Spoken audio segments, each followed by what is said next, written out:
Muy buenas tardes a ustedes y muy buenas tardes a todos los que están del otro lado.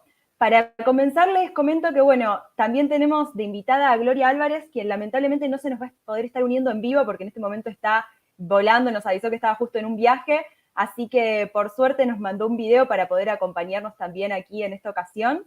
Y bueno, la idea de este panel, les comento a la audiencia y también a los disertantes que están aquí hoy, vamos a hacer primero, por supuesto los voy a presentar ahora para que también quienes no los conocen los conozcan y bueno, y les voy a dar lugar para que tengan unos 15 minutos donde, bueno, presenten el tema, hablen un poco de este título que tan importante es, y después vamos a dejar unos minutitos, una media horita de lugar a preguntas.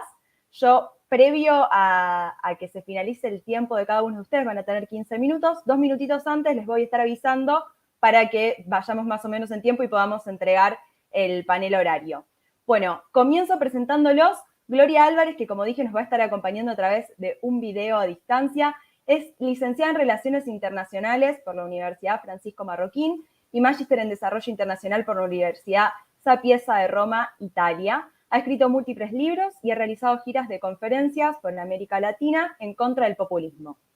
Dora Ampuero, quien está aquí con nosotros, es economista por la Universidad de Guayaquil, Ecuador, es magíster en Sociología por Cornell University y en Economía por George Mason University. Es fundadora del Instituto Ecuatoriano de Economía Política, un think tank muy conocido del liberalismo. Juan Carlos Hidalgo, quien también está aquí con nosotros, es licenciado en Relaciones Internacionales por la Universidad Nacional de Costa Rica y magíster en Comercio y Política Pública Internacional por George Mason University. Es también analista de políticas públicas para América Latina del Cato Institute y escribe frecuentemente sobre temas de actualidad. Y por último, Andrea Rondón, buenas tardes para ella también que la tenemos aquí con nosotros, es doctora en Derecho por la Universidad Central de Venezuela, es también directora del Comité de Derecho de Propiedad de Cédice Libertad y directora académica del Instituto Ludwig von Mises, Venezuela. Así que bueno, hecho ya todas las presentaciones formales, muy buenas tardes a ustedes. Si quieren, bueno, pueden activar el micrófono ahí para saludar. Y luego ya vamos a dar paso, le vamos a pedir a Marcos, por ahí Marcos, que nos habilites el video de Gloria Álvarez. Perfecto, no sé si quieres saludar a alguno y si no vamos con el video. Saludos a todos. Muy buenas tardes. Hola, buenas tardes, ¿cómo están? Hola, hola.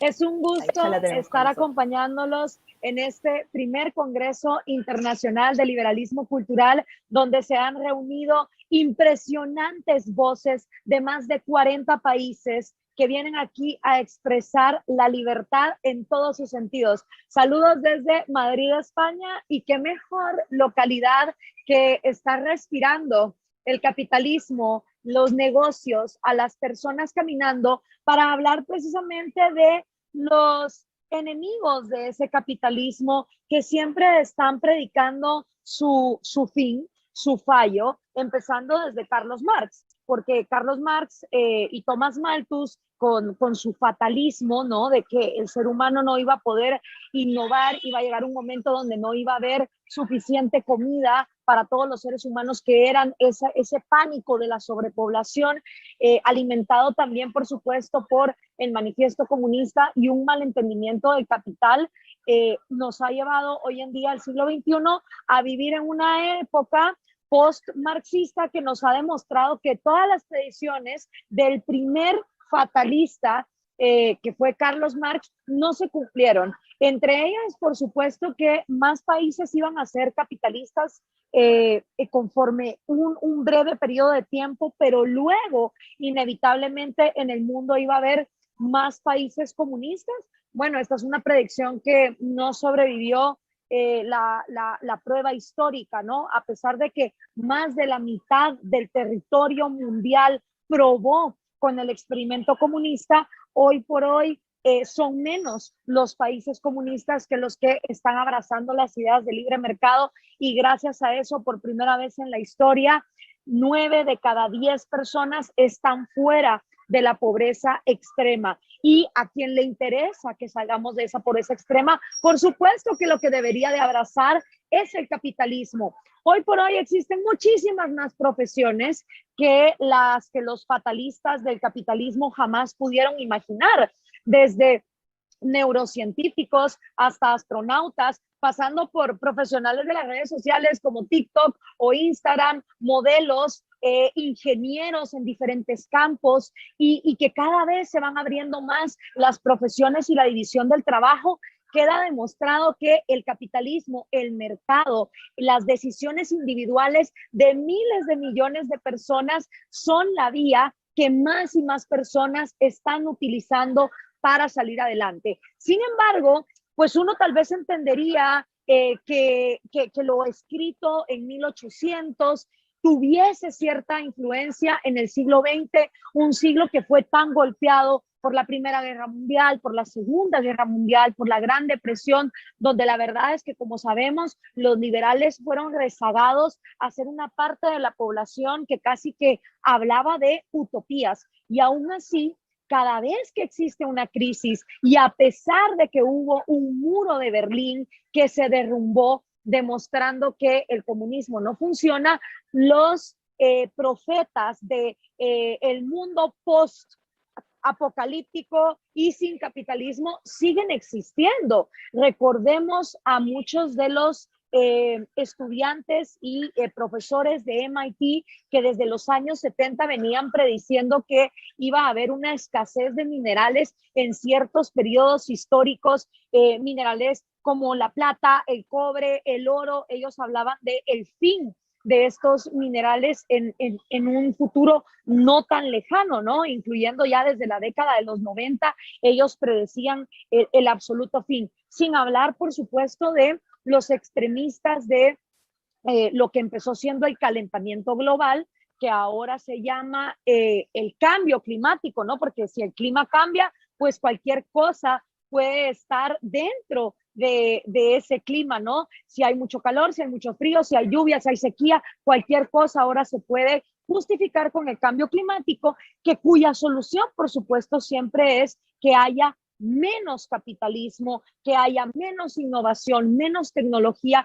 y, por supuesto, poner en la mano de los burócratas las decisiones, que ojalá la burocracia funcionara para que los recursos quedaran en las manos más eficientes, pero no es el caso. Y por eso es que después de un protocolo de Kioto, tuvieron que tener un tratado de París, porque al final son soluciones anticapitalistas que no escuchan, por ejemplo, la declaración de Heidelberg, donde muchos científicos se reunieron a decir, por favor, esta manera de ver el cambio climático o el efecto de la humanidad es bastante mediocre, porque al final, si algo nos enseña la historia del planeta y de las especies, es que el planeta puede existir sin nosotros. De hecho, lo ha hecho durante muchísimo tiempo, con lo cual nuestro impacto en el mismo, en todo caso, en lo que puede terminar es en la extinción de nosotros como especie, pero el planeta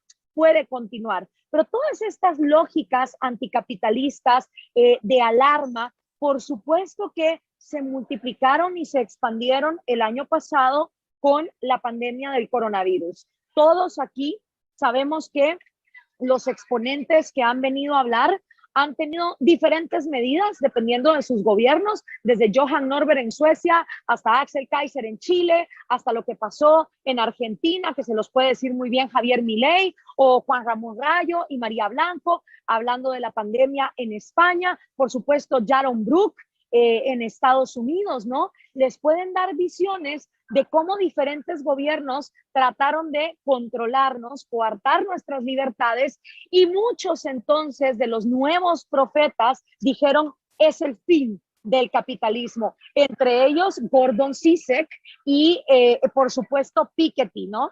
Para hablar de Gordon Zizek, pues que tuvo ese famoso debate con Jordan Peterson que quedó pues en la nada, donde estuvieron discutiendo marxismo versus capitalismo, y el mismo Zizek diciendo que él no cree que el marxismo sea una solución viable en el futuro. Y por supuesto Piketty, que sigue teniendo una visión anti un mercado global que cree que de la manera en que Keynes también lo creía, ¿no? Otro de los grandes, digamos, aversos al mercado libre, que incluso decía que sus posturas estaban hechas para regímenes autoritarios, no para regímenes donde se respirara la libertad. Entonces seguimos teniendo gente como Piketty, como Zizek, los alarmistas climáticos, muchas celebridades, no olvidemos, ¿no? El famoso vestido de Alexandra Ocasio-Cortez con ese tax the rich,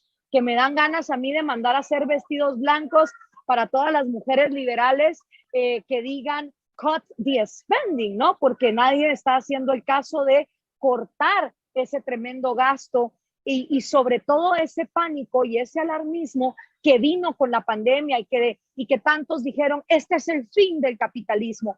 Y lo curioso es que va más de siglo y medio y cada vez que se predice el fin del capitalismo, son los propios medios creados por el mercado, por esos miles de individuos innovando, equivocándose, volviéndolo a intentar, los que nos demuestran que de verdad, ni siquiera sin los instrumentos del mercado, estas personas se pudieran expresar en contra del capitalismo. Analicemos esto bien. Las mismas personas que dicen que el capitalismo no funciona, lo hacen utilizando una red social que ellos probablemente no sabrían programar por su cuenta en Internet, que también tiene una logística basada en el orden espontáneo y la información dispersa de la cual nos hablaba Friedrich Hayek, y encima utilizando electricidad que les llega en buen caso cuando hay competitividad a precios más bajos, con un teléfono celular que ejemplifica muy bien lo que Leonard Read nos contaba en Yo Lápiz, ¿no? Si nadie es capaz de hacer un solo lápiz de principio a fin, mucho menos un teléfono celular. Entonces, cada vez que vemos a alguien quejándose del capitalismo o está utilizando un bien, un servicio o un medio de comunicación que es permitido y que existe gracias a ese capitalismo. Esa es, digamos, la gran paradoja de estos fatalistas que cada vez más van utilizando los recursos del mercado para entonces hacerse de lo que tienen y los medios para quejarse de ese capitalismo. Y con la pandemia lo vimos, ¿no? Mientras muchos predecían el fin de los mercados, había empresas de pizza que estaban entregando las pizzas con drones. Mientras todo el mundo estaba prediciendo el fin del mercado, los laboratorios privados como Pfizer y Moderna estaban elaborando las vacunas y toda esa parafernalia y esa farsa que quedó de que la vacuna iba a salir de Cuba o iba a salir de algún régimen totalitario, cuando no ocurre, los fatalistas del capitalismo simplemente se quedan callados y ya no te dicen nada de qué pasó con sus predicciones, ¿no? Y no son capaces de admitir los éxitos del capitalismo. Y quiero terminar, ya que estamos aquí por Madrid, con una anécdota precisamente de la movida madrileña, que recientemente estaba conversando aquí con personas que me decían, bueno, es que cuando Franco murió, la movida madrileña fue también un boom del capitalismo, ¿no? Incluso se creó un auto y se hablaba mucho de esta nueva cultura de tener acceso a la música, al arte, a cosas que permitían la libertad. Y aún así es interesante ver que el Partido Socialista, el PSOE, apoyó la movida madrileña con el alcalde Tierno, que durante mucho tiempo pues no le puso un freno, ¿verdad? A todas esas cosas que se supone que los partidos socialistas buscan ponerle freno porque les convenía en materia de votos. Entonces, esa es otra prueba más de cómo un movimiento que se suponía era antimercados y anticapitalismo realmente fue posible gracias a la libertad de mercado y gracias al capitalismo. Quien estudia historia se va a dar cuenta que siempre las innovaciones que el capitalismo ha traído son criticadas y que al fin y al cabo no puede existir tal cosa como una era post capitalista, porque mientras exista talento, innovación y la libertad para seguirnos equivocando y buscando soluciones a los constantes problemas que nuestra existencia nos va trayendo, el capitalismo va a seguir vigente, porque es nada más y nada menos que seres humanos intercambiando de manera voluntaria, de manera pacífica, aquellos bienes, servicios, productos, ideas que individualmente han podido desarrollar. Y no hay nada más maravilloso que eso, porque la alternativa es, por supuesto, la guerra o el saqueo. Así que a todos esos fatalistas que a cada rato, desde Marx, Malthus, Piketty, Zizek, andan prediciendo el fin del capitalismo, recordémosles que el capitalismo ha sobrevivido guerras mundiales, bombas nucleares, muros, más de 100 millones de personas asesinadas, desaparecidas, desde campos de concentración hasta gulags. Ha también sobrevivido desastres nucleares en manos de comunistas, como fue Chernobyl. Ha sobrevivido las Torres Gemelas, ha sobrevivido regímenes totalitarios que quieren acabar con él, y ahora ha sobrevivido la pandemia del coronavirus, demostrando que mientras a las personas se les deje en libertad, siempre hay esperanza para ver por un mundo más libre, más capitalista y mejor. No hay nada más justo que cada quien pueda votar con su dinero a quien premia por su ingenio y a quien manda a la quiebra por su ineficiencia. Un gusto estar con ustedes, que siga adelante este primer Congreso Internacional de Liberalismo Cultural. Hasta la próxima.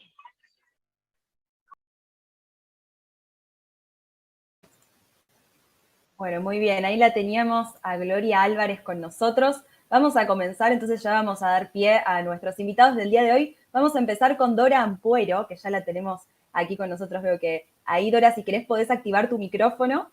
Estás en este momento muteada.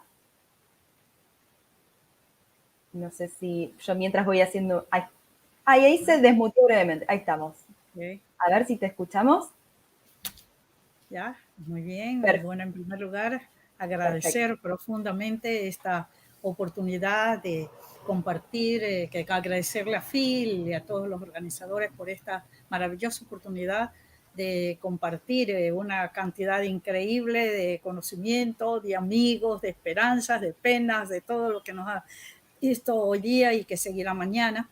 Es verdaderamente para mí un placer participar en este primer Congreso Liberalismo Cultural. Bueno, es un gusto para nosotros tenerte aquí. Hablo en nombre de la Fundación Libertad, en nombre de Atlas Network y en nombre de la Fundación Internacional para la Libertad también, como también a todos los que están aquí en este momento, a Andrea y a Juan Carlos también. Vamos a comenzar con vos un poco. Gloria nos anticipaba de qué trata este panel, ¿no? A partir de la pandemia, como que algunos autores, algunos filósofos, pensadores vaticinaron esta suerte de crisis, algunos se animaron a llamarle hasta fin del capitalismo como lo conocemos. Es un poco el puntapié del día de hoy. Así que, Dora, te voy a dejar tus 15 minutos, todo tuyo. Yo me muteo y 2 minutitos antes de que se cumpla el tiempo te aviso por las dudas, por si se extiende un poquito y querés ir redondeando, para dejarle el tiempo correspondiente también a Juan Carlos y Andrea. Todo tuyo. Ya, muy bien. Mira, en este grupo de cosas que mencionó Claudia, que mencionó realmente, que tú las has indicado ahorita, yo vengo con un aire de esperanza, con un aire de un poco, no te digo felicidad, pero sí pensando que hay oportunidades que se pueden hacer para que nuestro mundo sea mejor. Y esta esperanza proviene de las últimas elecciones en Ecuador, que tenemos a Guillermo Lasso, que en su tercera prueba logró por 4 puntos, pero 4 puntos muy importantes, ser elegido presidente del Ecuador. Guillermo, y precisamente hace un par de horas, Guillermo Lasso acaba de ofrecer al país su primera, digamos, ley ante la Asamblea, no presentar a la Asamblea, la Ley de Creación de Oportunidades Ecuador, que trae consigo cosas que, por supuesto, nosotros los liberales tenemos siempre un margen muy amplio, muy alto, una vara muy alta de lo que debe ser. y creo que vamos a seguir hablándolo y criticando y positivamente abriendo. Pero es una ley de creación de oportunidades que es muy distinta de las leyes que hemos visto en los últimos años, en los últimos 14 años especialmente. En primer lugar, una idea constante en mi país es que se sube el IVA, pues él dice que no se subirá el precio del gas de uso doméstico y trae toda una serie, ¿no? Que se va a apoyar el turismo, se va a eliminar una serie de impuestos, el ICE, el impuesto a la herencia para hijos y cónyuges, va a haber una creación de estímulos para generar oportunidades en los sectores que necesiten ayuda, va a más que nada incentivar la inversión en publicidad, de ingreso de los capitales extranjeros, patrocinio de deportistas, eventos, eliminar una serie de impuestos y el régimen microempresarios, ajusten las deducciones del impuesto a la renta, va a ser una contribución, pero bueno, ahí viene algo que no me gusta mucho, una contribución especial a la reducida minoría de ecuatorianos, que son menos de 20.000 ciudadanos pertenecientes a los estratos más ricos. Esta contribución temporal se aplicará durante 2 años. Bueno, y después de esto viene reforma laboral, que se creará un régimen alternativo. Nuestra ley laboral es de 1930, ahora se va a crear un régimen alternativo y voluntario, o sea, hay otras posibilidades que permitirá acceder a nuevas modalidades de empleo acordes a la actualidad, donde la tecnología permite el teletrabajo, las horas laborales pueden repartirse de maneras diferentes. A emprendedores y artesanos no se los considerará como negocios populares, o se los considerará como negocios populares para fines tributarios. Bueno, hay una serie de regulaciones que son muy diferentes, ya no son las regulaciones estas que nos atacaba siempre el principio del mayor impuesto, sino tratar de disminuir, de permitir que la gente haga con su plata lo que quiere, de abrirnos un poco a la libertad, de abrirnos estos márgenes que nosotros tanto hemos ansiado y que durante toda nuestra época realmente en el Ecuador, pues no solo los últimos 14 años, sino tantos años que hemos tenido tantos problemas de políticos y todas de esa naturaleza. Ahora, estas ideas que ha expuesto este programa, por supuesto que expone el presidente recientemente elegido Guillermo Lasso, debe de irse al debate, debe discutirse. Él lo presenta en una asamblea que no es en la que no tiene mayoría, en la que vamos a tener que quizás probablemente, y ya lo ha dicho el presidente, ir a una consulta popular.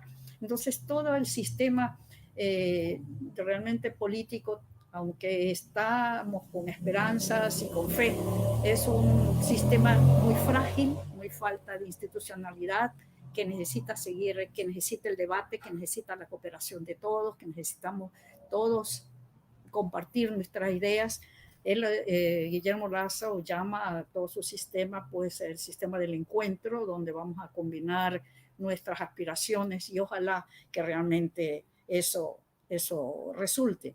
Pero el momento en que vivimos en el Ecuador no es un momento donde todos estamos de acuerdo, al contrario, hay muchas diferencias, hay muchas cosas que se tienen que ir conversando y que se debe ir discutiendo, porque por supuesto no es en un momento, como alguien ya lo dijo entre nosotros, el día de la elección no es el día del triunfo, es el día que empieza realmente cómo va a dirigirse el país, cómo lo vamos a liderar, cómo vamos a llegar a ese crecimiento que tanto anhelamos, a que la gente pueda seguir sus proyectos de vida, que puedan conseguir pues todo lo que ansían de acuerdo a lo que aspira cada uno de nosotros. Nosotros hemos estado siempre acostumbrados, y esa es una parte que tenemos que lucharla muy duro, a ese resentimiento, a este fastidio, hablando en contra de los capitalistas, especialmente en una sociedad como la nuestra. Ha habido muchas diferencias del estatus de la gente, entonces hay esa tendencia pues a odiar al capitalismo, y mucho de esto provee de la educación que hemos recibido, de qué es lo que nos dicen los intelectuales, como todos nosotros conocemos nuestros países.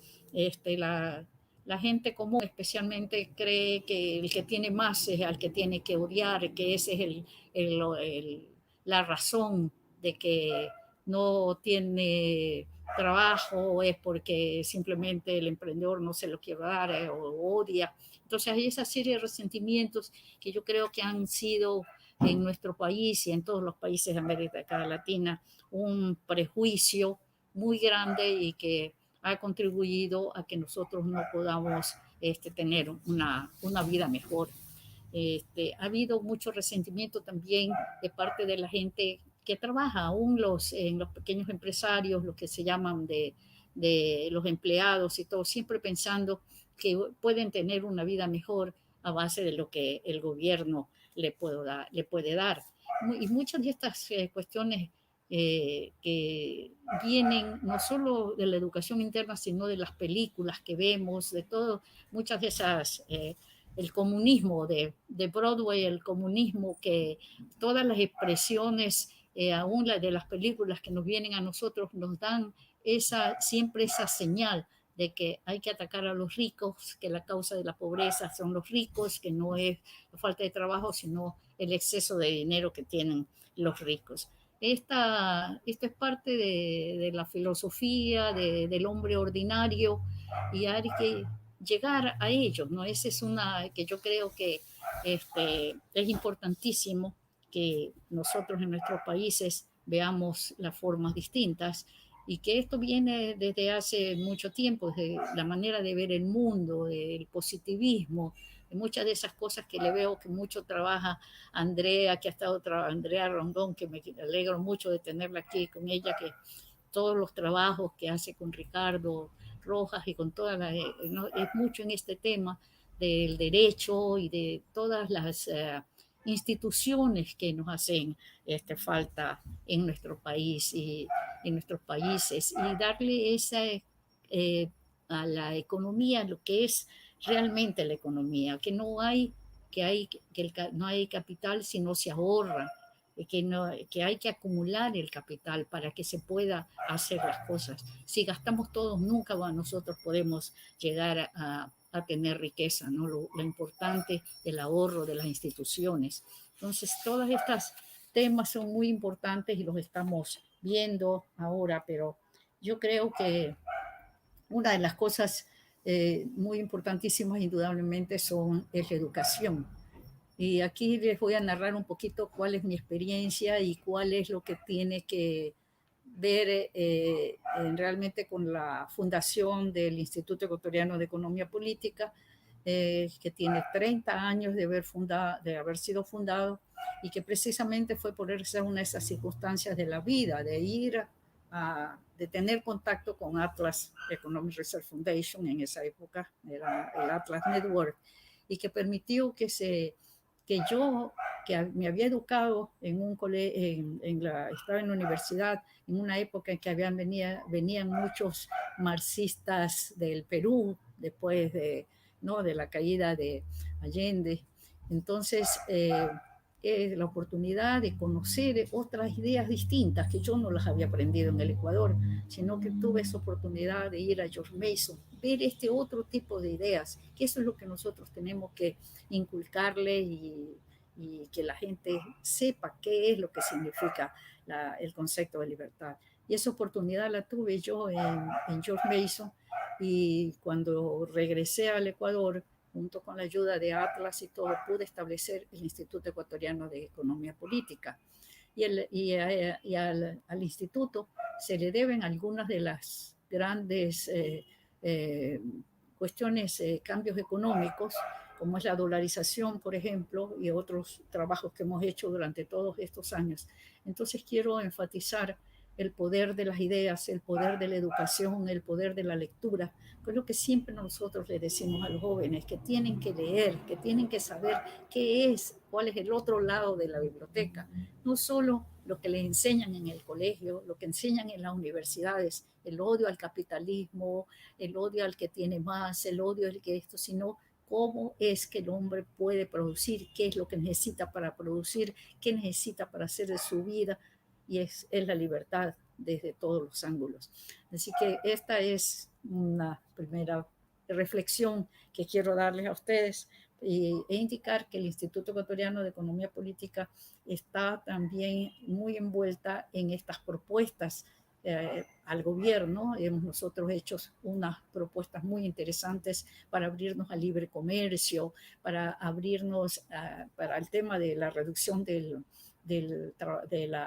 gasto del gobierno, del gasto del Estado, que es altísimo, que realmente nos hace mucho daño, el cambio de las pensiones, la integración financiera. Nosotros estamos dolarizados y en estos años no hemos aprovechado lo que significa tener una moneda dura, abrirnos al mundo, como siguiendo el caso de Panamá, que es nuestro ejemplo en este caso.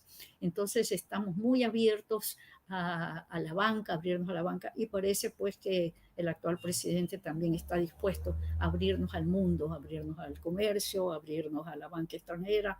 Así que espero y tenemos muchas ilusiones nosotros con respecto a que Ecuador siga adelante y seguir luchando, por supuesto, nunca tirar la toalla, sino seguir luchando por la libertad. Gracias. Muy bien, bueno, muchísimas gracias. Mira, el tiempo perfecto, así que no hizo falta que te dijera nada. Muchas gracias, muy interesante conocer un poco también, escuchar de parte de Ecuador qué es lo que está sucediendo allí, y muy interesante tu visión y todo el trabajo que hacen desde la institución. Vamos ahora con Juan Carlos Hidalgo. Podés desmutearte, me parece que abajo está el micrófono. Bueno, buenas tardes, saludos Yayi, saludos doña Dora y Andrea y todos los que nos están viendo desde sus hogares, desde sus oficinas. Saludos desde San José, Costa Rica. Aclaro que ya yo no estoy afiliado al Cato Institute, ahora pasé al lado oscuro de la política. Soy candidato a diputado para las elecciones de febrero del próximo año.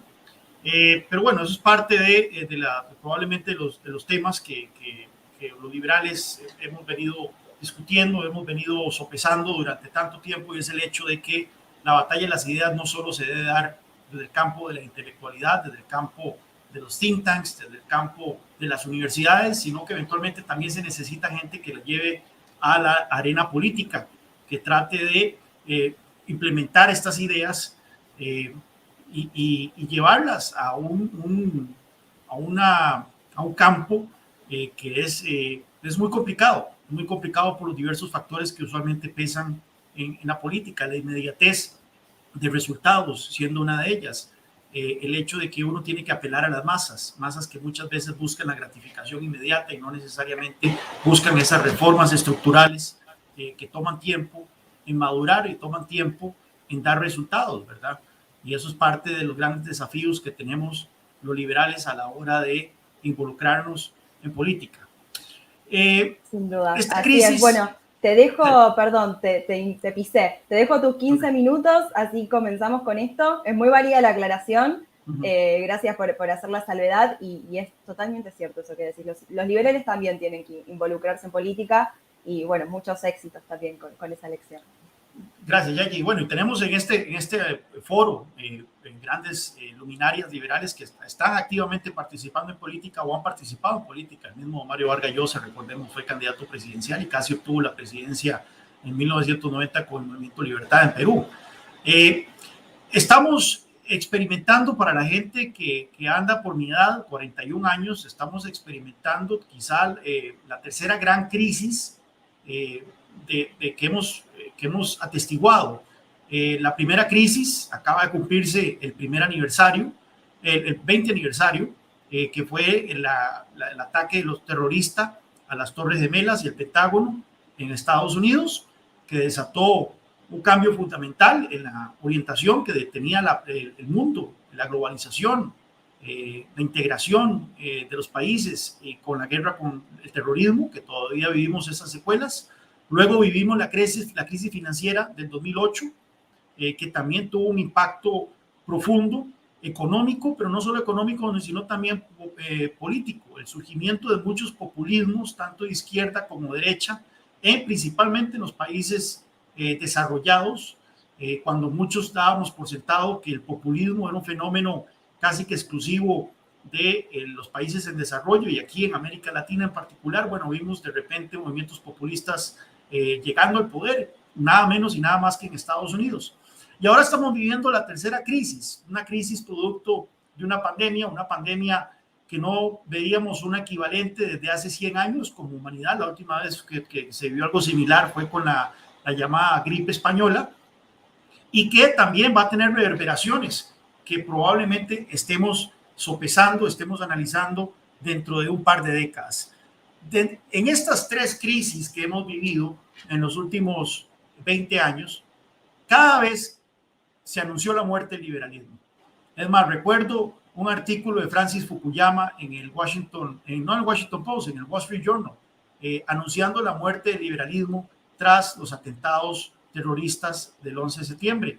Bueno, ni qué decir de la muerte del liberalismo tras la crisis financiera del 2008. Ahí fue cuando surgieron los Piketty, surgieron otras figuras intelectuales diciendo que la crisis financiera fue una crisis del capitalismo descontrolado, fue una crisis de la desregulación bancaria, fue una crisis de los excesos del sistema, y que se necesitaba, por lo tanto, más intervención estatal.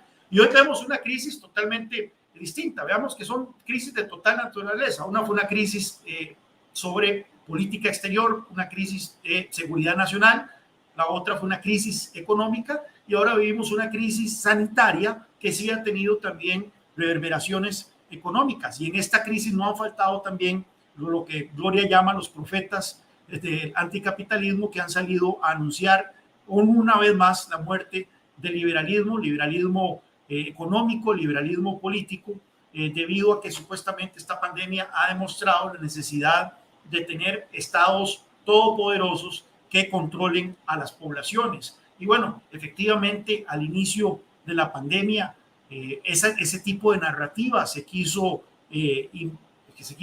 implantar, ¿verdad? Se quiso decir que aquellos sistemas, y ahí estaba el caso tal vez más fehaciente de China, aquellos sistemas que ejercen un gran control sobre su población eran los más exitosos en combatir la pandemia vis a vis aquellos sistemas en donde predominaba la libertad individual, donde predominaba un poco menos el control estatal.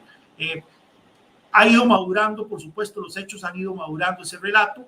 Ya vemos no necesariamente que aquellos países que implementaron las medidas más draconianas en cuanto a medidas de cerrar a las poblaciones, en confinamiento, han tenido los mejores resultados. Vemos que Argentina, por ejemplo, es un país que ha tenido una de las medidas de confinamiento más estrictas del mundo, y no necesariamente eso ha brindado buenos resultados, pero sí es una batalla que nos demuestra, una crisis que nos demuestra nuevamente que la batalla de las ideas es una constante, y que el liberalismo siempre estará bajo ataque por aquellos que buscan cualquier coyuntura para tratar de anunciar su muerte prematura. Esto no quiere decir que nosotros no debemos de hacer de nuestra parte para ir sofisticando nuestros argumentos. Al final de cuentas estamos en una batalla de ideas, y una batalla de ideas no se gana solo únicamente por el mérito de los argumentos, sino por el atractivo que tienen los argumentos, cómo los presentamos. Y es ahí en donde sí quiero tal vez hacer una observación de que lamentablemente he visto en los últimos años, tal vez y más aún con la pandemia, a cierto sector del espectro político que se autodenomina liberal, abrazando argumentos que son negacionistas con la ciencia, abrazando argumentos que sí son, por ser contestatarios de la autoridad, no necesariamente son argumentos que avancen la causa liberal o el atractivo de las ideas liberales. Por ejemplo, vemos a ciertos sectores que se han vuelto antivacunas, o que se han vuelto en contra de que los gobiernos traten de vacunar a sus poblaciones, o que se han vuelto totalmente en contra de cualquier medida al inicio de la pandemia, cualquier medida que implicara confinamiento de las personas, o, por ejemplo, cosas como el uso de las mascarillas en público y demás. Yo creo que tenemos que tener en cuenta, los liberales, de que esto no es nunca una discusión de blancos y negros. Tenemos que evitar los debates maniqueos.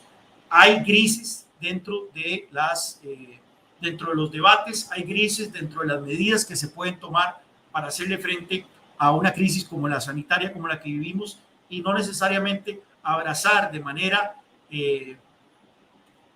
irracional, si se puede decir, no irracional, sino manera fanática, un tanto fanática, el desprecio hacia cualquier orden que emane de la autoridad. Eso no necesariamente es algo necesario, y no es algo que avance a la sociedad y avance los principios de una sociedad libre. Estamos en una época, desde el punto de vista económico, donde ciertamente estamos a la defensiva, así como lo estuvimos también durante la crisis financiera.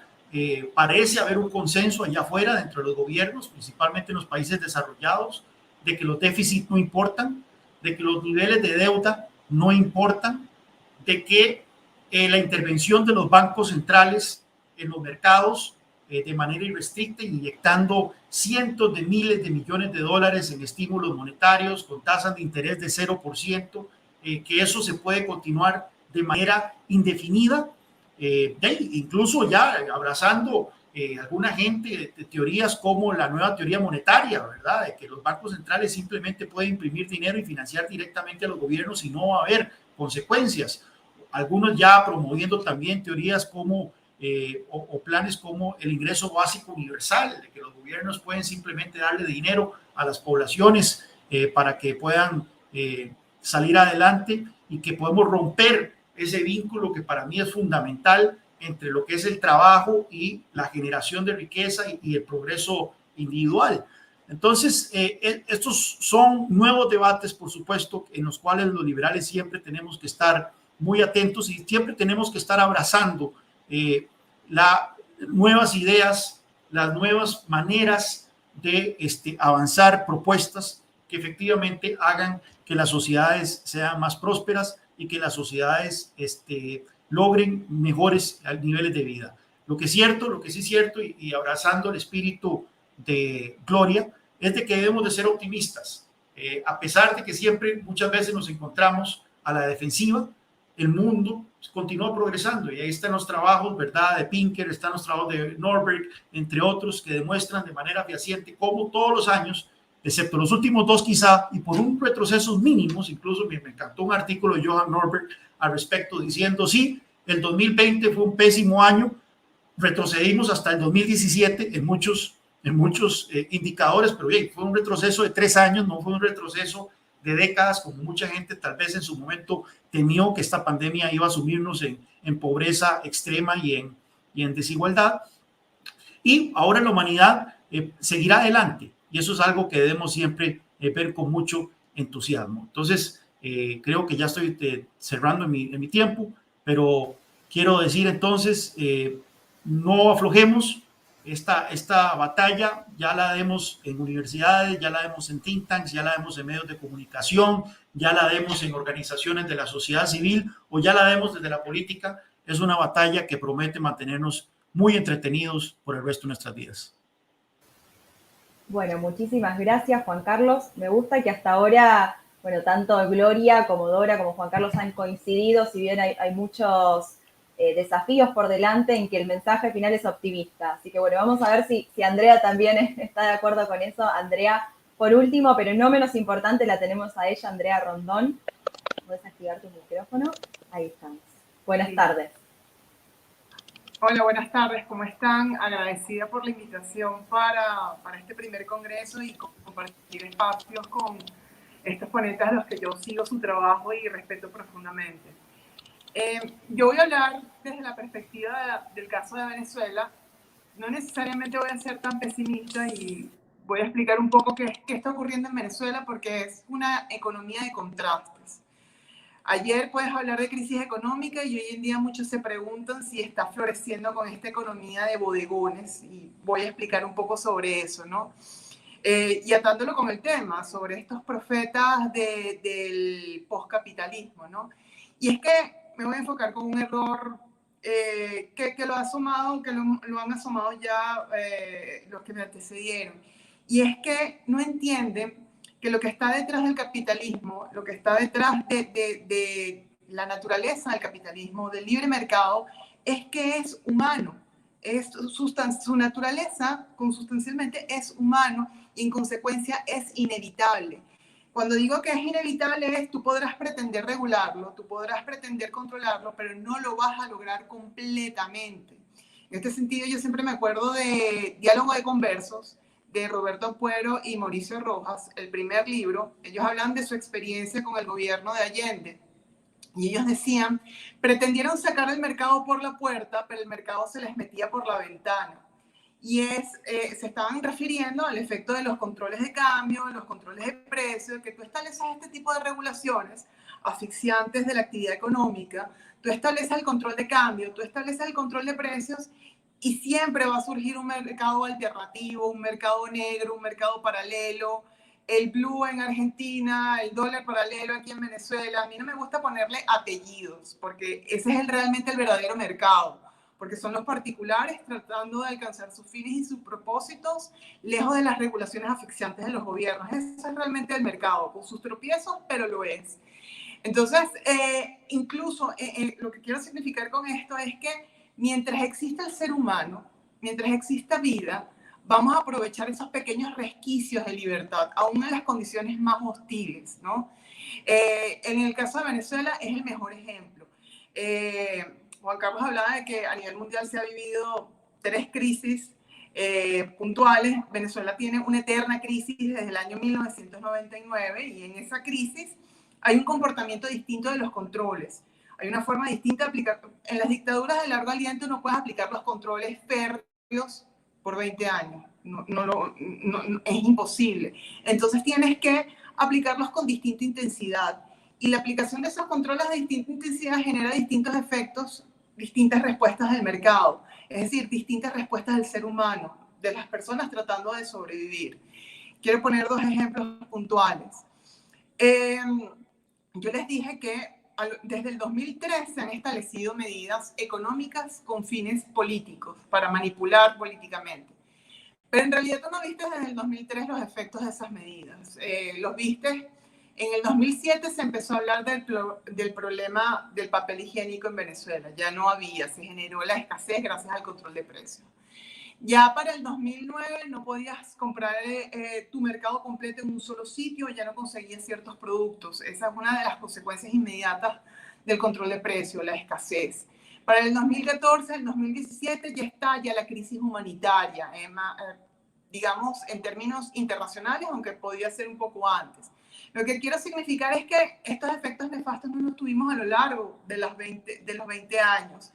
Y tal vez por eso es que es difícil a veces atribuírselo al gobierno y se lo atribuye más al comerciante y más con el discurso político, ¿no? Pero lo que quiero decir es que una de las respuestas de esos controles fue, por ejemplo, los bachaqueros. No podías obtener tus productos regulados asistiendo al mercado el día que te tocaba por tu número de cédula, es decir, una carta de racionamiento moderna del siglo XXI. Bueno, entonces la obtenías a través de los bachaqueros o revendedores. Muchos hablaban de ellos en forma peyorativa. En realidad, los revendedores son un mecanismo del mercado, un mecanismo de subsistencia del mercado. Tú tratas de controlar, pero no lo vas a controlar todo y se van a conseguir estas vías de escape, estas vías de subsistencia.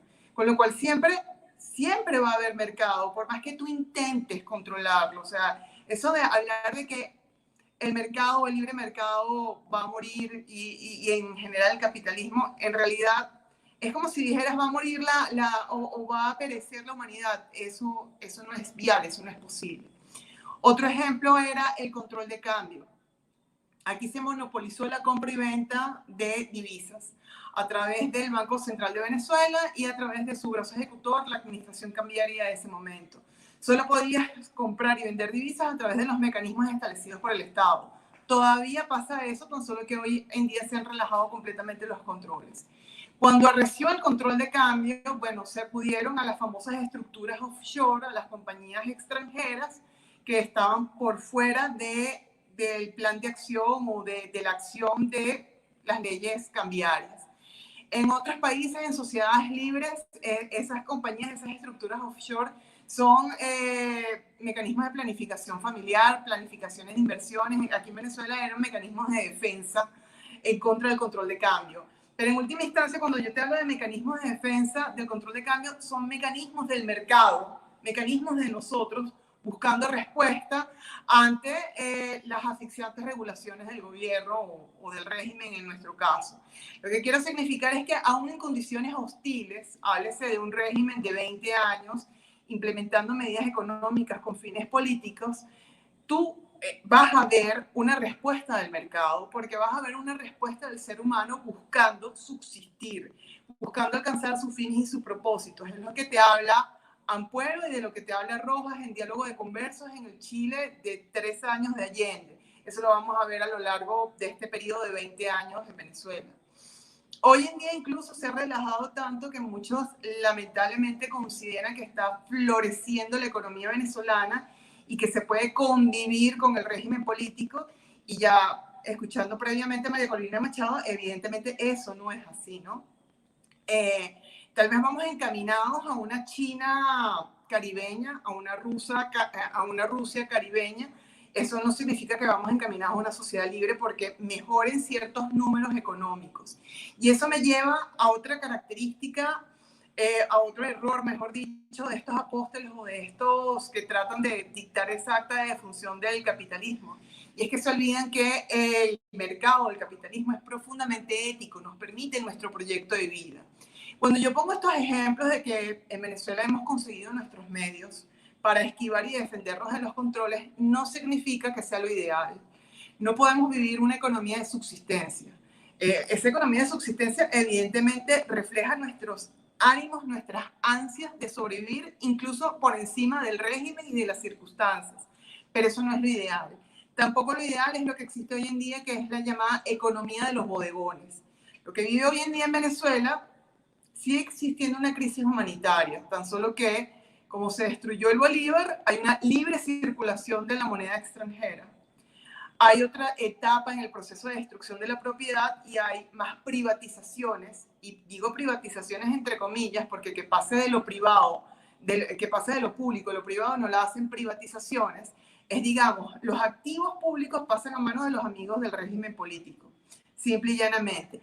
Y por supuesto, como paliativo, hay una sensación de relativo bienestar actualmente. Eso tampoco es ideal. La economía de los bodegones, la economía en donde ya no existe esa escasez porque ya no hay escasez, ciertamente. Tal vez incluso se consiguen productos que en otros países no se consiguen.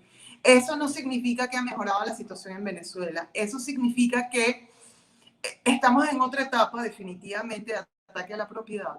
Y que en esta última etapa sí tenemos que estar muy atentos de que por más que mejoren las condiciones económicas, eso no significa que podamos convivir con un régimen que estrangula nuestras libertades civiles y políticas, porque lo sigue haciendo. La libertad de expresión está en franco asedio. Entonces, lo que yo quiero significar con estos ejemplos que acabo de poner de lo que es la Venezuela de los contrastes a lo largo de estas 2 décadas, es que sí hemos podido subsistir a lo largo de estas 2 décadas a pesar de los controles, porque hay un ansia de libertad, porque mientras exista vida, mientras existe un ser humano, va a existir ansias de libertad y en ese sentido también vamos a procurar movernos en el mercado, es decir, movernos intercambiando bienes y servicios, alcanzando nuestros fines y nuestros propósitos, por más hostil que sean esas condiciones. Eso no significa que esto sea lo ideal. Lo ideal es que yo pueda hacer mi proyecto de vida sin obstáculos del Estado. Y sin obstáculos del Estado, como abogada, yo hablo de la desregulación total. Dora ponía el ejemplo del proyecto de ley de creación de oportunidades. A mí casi se me rompe el tímpano. Porque claro, como liberal uno propone es la desregulación. No puedes proponer más leyes. Lo que uno quiere es, para alcanzar tu proyecto de vida, es que no obstaculices, que yo lleve a cabo mi proyecto de vida. En este último punto, sí tenemos mucho que aprender en Venezuela y en América Latina porque lamentablemente se está haciendo a lo mejor una lectura errada. Eso no significa que que el día de mañana no salgamos de este régimen y no hayamos aprendido la lección. Significa lo que ya han anticipado Gloria, Dora, Juan Carlos, es que es un constante trabajo, el trabajo no se termina nunca. Gracias. Ahí está, muchísimas gracias, estaba muteada. Bueno, muchísimas gracias a los tres. Vamos ahora a un espacio de preguntas que tenemos unos minutos. Yo voy a hacer una pregunta así general y quien quiera puede activar el micrófono y responder primero. Es un poco, bueno, por supuesto, siguiendo la línea del título de este panel, que es Anticuerpos Capitalistas. ¿Cuáles fueron los errores de los profetas que un poco dijeron, bueno, en los últimos meses en relación a la pandemia, puede llegar a ser el fin del capitalismo? Esto algunos se lo plantearon. Dora habló de esta tendencia a odiar al capitalismo. Juan Carlos, que me gustó la palabra que usó, dijo, lo importante es el atractivo, fue la palabra, de los fundamentos a la hora de defender al liberalismo. Y mi pregunta es un poco esto. Andrea también hablaba de el liberalismo es humano, el capitalismo es profundamente ético, fue lo que dijo. Estoy queriendo conectar un poco ideas de los tres para hacer de ahí una pregunta general que sería justamente cómo combatir de algún modo, dialécticamente, por supuesto, que es el medio que nosotros como liberales más defendemos, pero cómo combatir estas ideas de, por ejemplo, muchos son pobres porque pocos son ricos, esto que se estuvo hablando en el día de hoy, ¿no? De que Dora decía un poco, a veces se puede llegar a ser de algún modo por envidia, en otros momentos puede ser por desconocimiento, se hizo mucho énfasis a lo largo de la charla de hoy en la educación. Entonces, ¿cuáles creen ustedes que podrían ser, de algún modo, los argumentos o también los mecanismos o los caminos para de algún modo seguir defendiendo la libertad? Mucho se ve que hay personas que eligen, yo vengo más del palo de la economía, muchos defendemos el liberalismo desde ese lugar, pero otros tantos también realzan el componente ético y el componente moral. Entonces, me interesa un poco la opinión de ustedes en esto. Lo dejo ahí, quien quiera activar el micrófono puede responder. Bueno, yo creo que esa es una pregunta importantísima realmente, y nos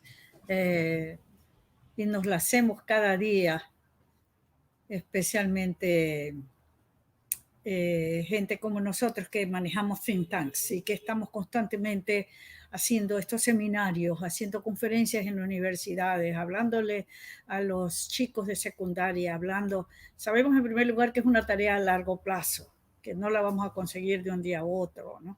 Entonces, es como, no sé, tiene que ver realmente como cambiar el clima de opinión. No hace mucho un amigo nuestro escribió un libro sobre eso, el doctor Gasterán, ¿no? Cuáles son los mecanismos para cambiar el clima de opinión. Entonces, eso es lo que tenemos que ir aprendiendo en el camino, porque lo que pasa ahora con nosotros actualmente, por ejemplo, los muchachos, los que están ahorita trabajando con Guillermo Lazo, han salido en una u otra forma del instituto, ¿no? Entonces son jóvenes que están por primera vez entrando a la política ya concreta de hacer, tienen todas las ideas, pero de ahí a cómo la política es un campo complicado. Lo sabe Juan Carlos Hidalgo, que es uno de los que siempre le ha gustado la política y todo, porque nosotros hablamos en las universidades y todo, pero no siempre nos dirigimos a cierto grupo que vaya a hacer política, sino hablamos de la libertad de todos, de que cada uno siga su proyecto de vida. Pero entre ese grupo de jóvenes a quienes les hablamos, siempre hay gente interesada, que simplemente, como Juan Carlos le interesó desde muy joven y lo sigue siendo todavía, pero digamos, él está apasionado por eso. Otros no, que quieren ser empresarios o lo que sea. Pero en una sociedad abierta, en una sociedad donde todo el mundo pueda hacer su proyecto de vida, va a haber jóvenes que creen que ellos pueden entrar a la política y hacer bien a través de la política. Y ahí es cuando uno tiene que seguir el debate de las ideas, el debate de cómo hacerlo. Ahora mismo, en el caso actual de nosotros, y lo dijo Andrea, en realidad el término generar oportunidades no es el gobierno el que genera oportunidades, y ese es verdad, eso lo sabemos nosotros que no, pero cómo se generan oportunidades es abriendo estas libertades. Nosotros tenemos 1000 regulaciones en todo. Entonces, quitando esas regulaciones, ahí es como se generan las oportunidades, si es que, para decirlo en términos de cómo el gobierno genera oportunidades, dejándonos libres, dándonos libertad a hacer nuestros proyectos de vida. Pero eso es difícil porque cada uno, especialmente en estos casos que estamos ahorita nosotros, cómo se abren estas oportunidades sin quitar gente del gasto de empleados públicos. Entonces viene todo esto, cómo se abre los negocios, las inversiones. Estamos en el momento de traer inversión extranjera, que esa gente dé trabajo, que vengan con inversiones para que esta gente que va a salir del sector público en un momento tenga sitios donde trabajar o crear ellos sus propios negocios. Así que eso es lo que podría decirlo. Muchas gracias, Juan Carlos. Andrea, ahí te va Juan Carlos. Bien. Sí, siempre hay que tener claro cuál es el propósito por el cual estamos en esto. El propósito es tratar de cambiar políticas, tratar de cambiar mentes con el fin de que estemos mejor como sociedad, ¿verdad? Que haya más progreso, que haya mayor bienestar. Obviamente hay dos vías para hacer esto. Una es la vía del debate intelectual, en el que entran los académicos, los think tanks y demás. Es una batalla de largo plazo, como menciona doña Dora.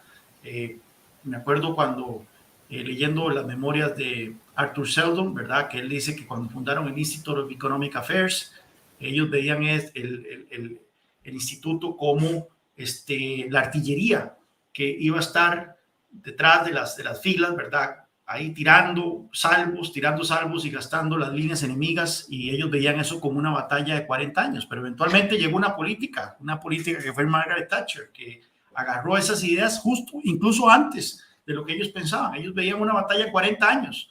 En 1950 y resto, cuando fundaron el Institute of Economic Affairs, Margaret Thatcher llegó al poder en 1979. Pero bueno, sí necesitamos eventualmente llegarle a las masas. Sí necesitamos eventualmente que estas ideas sean populares. No necesitamos que sean abrazadas por una totalidad de la población, no necesitamos que sean abrazadas incluso ni siquiera por una mayoría de la población, pero sí necesitamos que sean abrazadas por una masa crítica. Y para que esas ideas sean abrazadas por una masa crítica, por supuesto, hay dos vertientes por las cuales hay que apelar. Una es la vertiente racional, que es, por supuesto, ese argumento basado en la ética, basado en los principios morales del liberalismo, la ética de que cada persona es dueña de su propio destino y tiene el derecho de definir cómo quiere vivir su vida de acuerdo a sus valores, siempre y cuando no le haga daño a los demás, que es un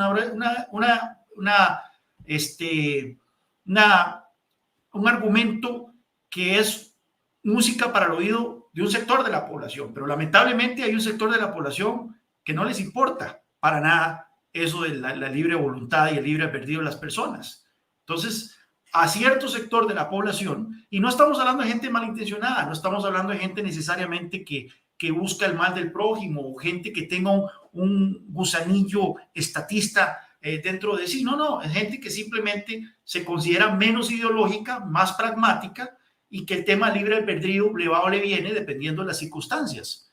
Y lo hemos visto con el tema de la pandemia. Con el tema de la pandemia hay gente que dice, no, ese argumento libre albedrío la verdad es que no tiene ningún tipo de asidero en una emergencia como la que estamos viendo. Bueno, entonces ahí es donde viene la otra pata del banco, ¿verdad? Que es el tema de la evidencia, que es el tema de las consecuencias lógicas de las políticas basadas en la libertad, que son políticas que funcionan. Y es ahí entonces donde también tenemos que reforzar el argumento moral con el argumento pragmático, con el argumento de la evidencia. Y es ahí en donde tenemos muchísimo para sacar adelante esa batalla. Pero yo lo que he visto, por lo menos de mi experiencia en política, es que el argumento moral, ético de las ideas de la libertad, sí, es abrazado por un sector de la población, pero es un sector muy minoritario que no va a hacernos ganar las batallas que necesitamos sacar adelante. Necesitamos entonces apelar a ese otro argumento, que es el argumento de la lógica, basada en los hechos, basada en la evidencia, basada en la contundencia de los datos, que hace que entonces podamos tener un argumento más formidable. Y por supuesto que no podemos dejar de lado el tema emocional. Al final de cuentas, la gente muchas veces termina decidiendo su voto, termina decidiendo hacia dónde quiere que el país se dirija en base a las emociones y no en base a la racionalidad. Y es ahí en donde los liberales tenemos un enorme desafío. Somos más Spook, ¿verdad? Que el señor Spook que otra cosa, y por lo tanto necesitamos ver cómo perfilamos un discurso que apele a las emociones de la gente. Yo creo que ya Gloria más o menos lo delineó. Es un discurso optimista, es un discurso de progreso, es un discurso de que vamos a estar mejor, pero tenemos que obviamente afinarlo de tal forma que logre generar contundencia en los debates políticos e intelectuales. Muchas gracias. Andrea, voy a hacerte una pregunta distinta a vos, así ya con esto vamos cerrando.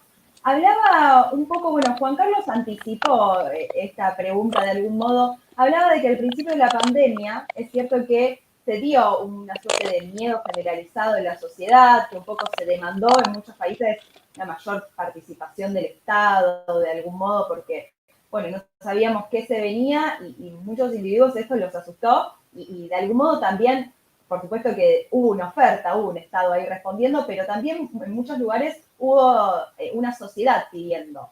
Pero bueno, Juan Carlos lo que también decía, y acá es donde Dora un poco también nos comentaba el resultado del ASA en Ecuador, decía, bueno, en algunos lugares lo que terminó sucediendo es que tanta restricción, tanto Estado presente generó el efecto contrario y de algún modo se terminó demandando mayor libertad.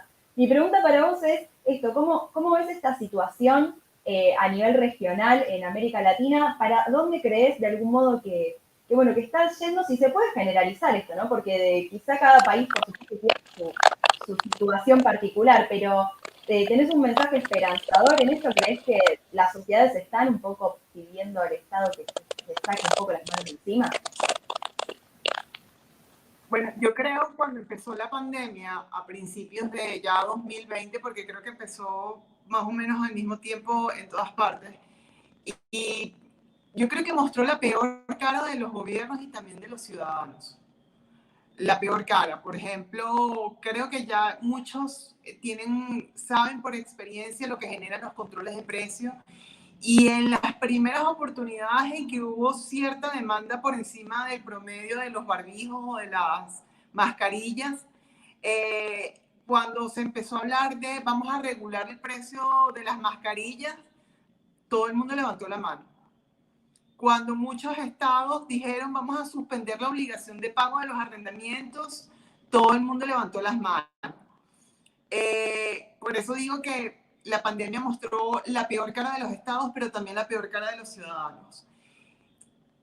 Creo que hay como, digamos, tal vez como en la región vamos un poco mixto. Ahorita lo que ocurrió con las elecciones, las primarias de Argentina con Milei, que Milei es un fenómeno mediático, con López Murphy también, da cierta idea de optimismo y además acabamos de escucharlo en la presentación anterior, ¿no?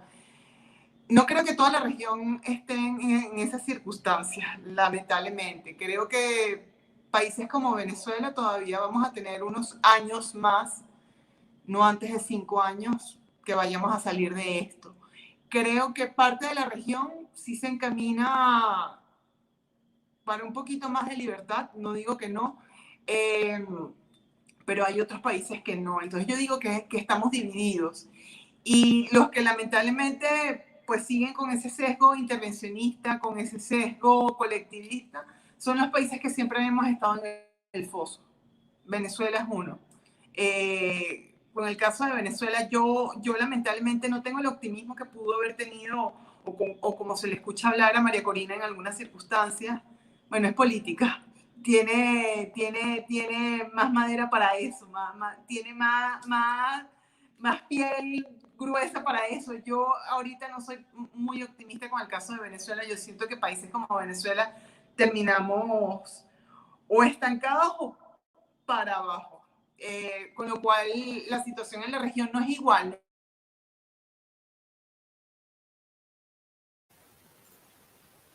Se nos cortó el audio, ¿puede ser? Ahí recuperamos, me parece. A ver, Andrea, creo que ahí te tenemos de nuevo. ¿Me escuchan? Sí. Sí, ahora sí. Sí, creo que me dio chance de terminar antes de que no es igual. Sí. Bien, te llegamos a escuchar fantástico, entonces. Juan Carlos, Dora, ¿alguno quiere dar alguna opinión con respecto a esto? ¿Cómo ven el futuro? Estás muteado, Juan Carlos.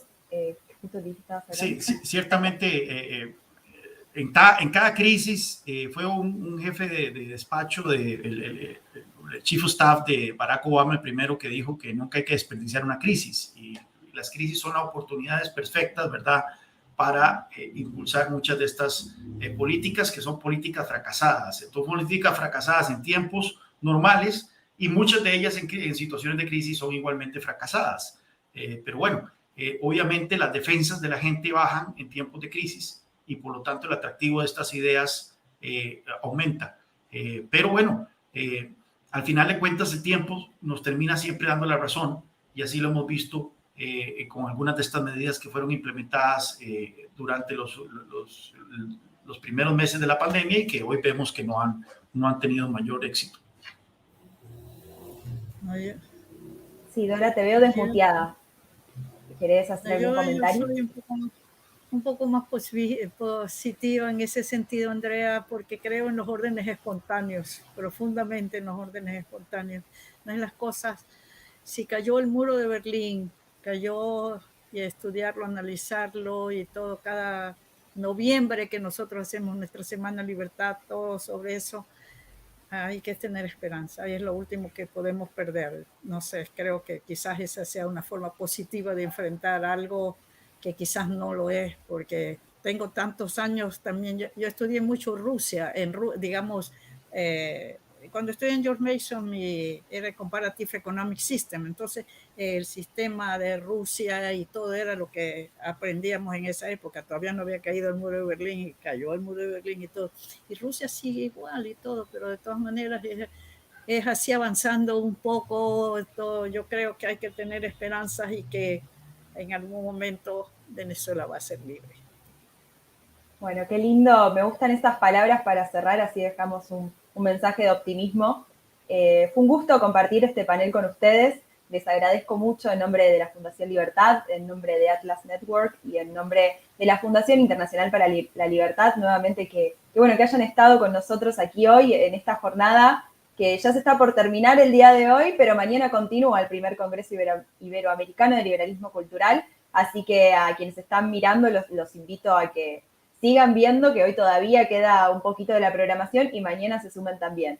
Así que bueno, Dora, Juan Carlos, Andrea, fue un gusto conversar con ustedes, les agradezco mucho por su tiempo. Gracias, Yayi.